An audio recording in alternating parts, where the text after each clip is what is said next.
హైడ్రా అని చెప్పేసి మూసి ప్రక్షాళన చేస్తున్నారు బానే ఉంది.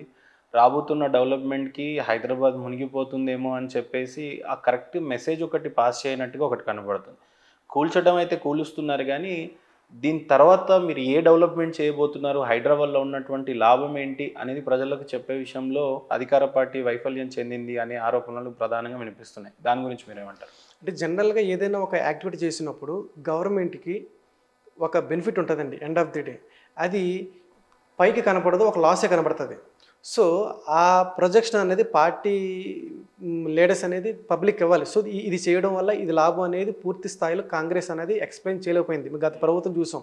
ఇప్పుడు వైఎస్ఆర్‌సీపీ దాంట్లో కూడా ఆంధ్ర చూసుకుంటే గనక ల్యాండ్ టైటిలింగ్ యాక్ట్ ఏంటి కానీ సరిగ్గా ప్రొజెక్షన్ చేయలేకపోయారు. ఈవెన్ కాళేశ్వరం ప్రాజెక్ట్ కూడా పంపు ఎత్తాలి, దించాలి, ఎత్తాలి, దించాలి అనేది తప్పితే గానీ, ఎక్కడ ఏ కెనాల్స్ కట్టలేదని అంటారు. అంటే అక్కడ పంప్ హౌస్‌లు కట్టారు. మేడిగడ్డ ఆ చుట్టుపక్కల చాలా డెవలప్‌మెంట్ జరిగింది అని అంటారు. బానే ఉంది గానీ, ఎంటైర్ తెలంగాణలో తగినంత ప్రాజెక్టులు డెవలప్ కాలేవు. అనుకున్నటువంటి కెనాల్స్ రాలేవు. అనుకున్నటువంటి కాలువలు బిల్డ్ అవ్వలేదు. పిల్ల కాలువలు అంటాం దాని కింద.